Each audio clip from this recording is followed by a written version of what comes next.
Hi అండి. ఈరోజు kidney సమస్యలకు కిడ్నీ రాళ్ళు కరిగిపోవడానికి నేను ఒక ఆకుకూర అయితే చూపిస్తానండి. అదైతే చాలా వరకు తెలుసు ఉంటుంది అందరికీ, కానీ కొంతమందికి మాత్రం తెలియదు.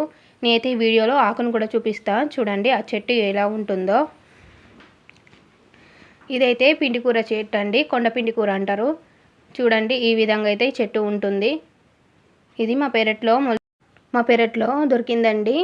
మనకు ఈ కూర కావాల్సిన పదార్థాలు: ఒక ఎండుమిర్చి, కొంచెం శనగపప్పు, కొంచెం కళ్యామాకు, 4 పచ్చిమిర్చి, ఒక మీడియం సైజు ఉల్లిగడ్డ, కొన్ని వెల్లుల్లి రెబ్బలండి దంచి పెట్టుకునేవి, ఒక కప్పు కొండపిండి చెట్టు ఆకు అండి.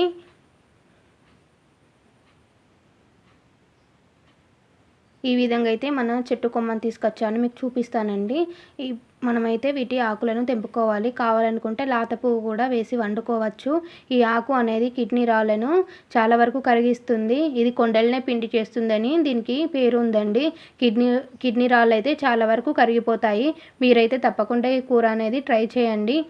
ఫస్ట్ అయితే నేను స్టవ్ మీద గిన్నె పెట్టుకొని ఆయిల్ పోసుకోవాలండి. గిన్నె అనేది హీట్ అయ్యాక ఆయిల్ పోసుకోవాలి. ఆయిల్ వేడయ్యాక పోపు దినుసులు వేసుకోవాలి. జీలకర్ర, ఆవాలు వేసుకోవాలి. ఆవాలు జీలకర్ర వేగిన తర్వాత మనం ముందుగా తయారు చేసి పెట్టుకున్న ఎండుమిర్చి,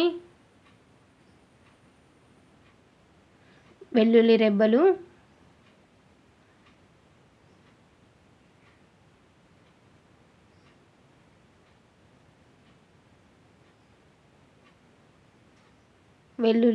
వేసుకోవాలి.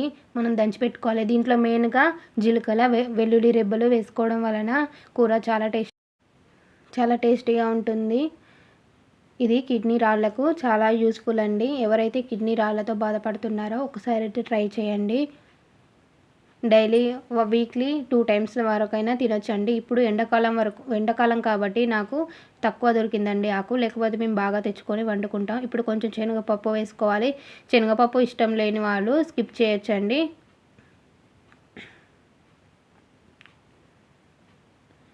ఇప్పుడు ఆనియన్స్ వేసుకొని పచ్చి వాసన పోయే వరకు వేయించుకోవాలి మంచిగా.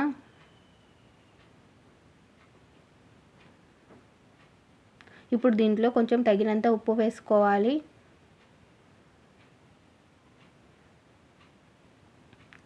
ఒకసారి కలియబెట్టుకున్న తర్వాత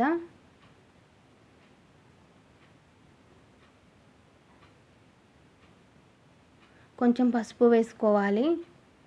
అసలు ఆకుకూరల్లో చాలామంది పసుపు వేసుకోరండి, మేమైతే కొంచెం వేసుకుంటామండి.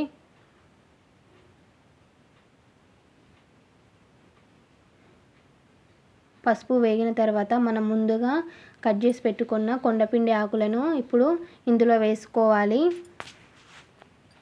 ఇప్పుడు లో ఫ్లేమ్లో పెట్టుకొని ఉడకబెట్టుకోవాలండి ఆకుకూరని ఎప్పుడు లో ఫ్లేమ్లోనే ఉడికించాలి. హై ఫ్లేమ్ పెడితే ఆకులో ఉన్న పోషక విలువలన్నీ వెళ్ళిపోతాయి. మీరు కావాలనుకుంటే లాత పువ్వులు ఉన్నా కూడా ఈ కూరలో వేసి వండుకోవచ్చు. ఇప్పుడు ఒకసారి కలిపిన తర్వాత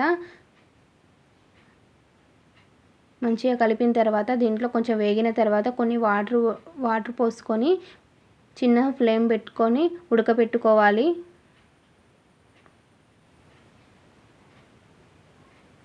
ఇప్పుడు మనకు ఆకు అనేది కొంచెం వేగిందండి.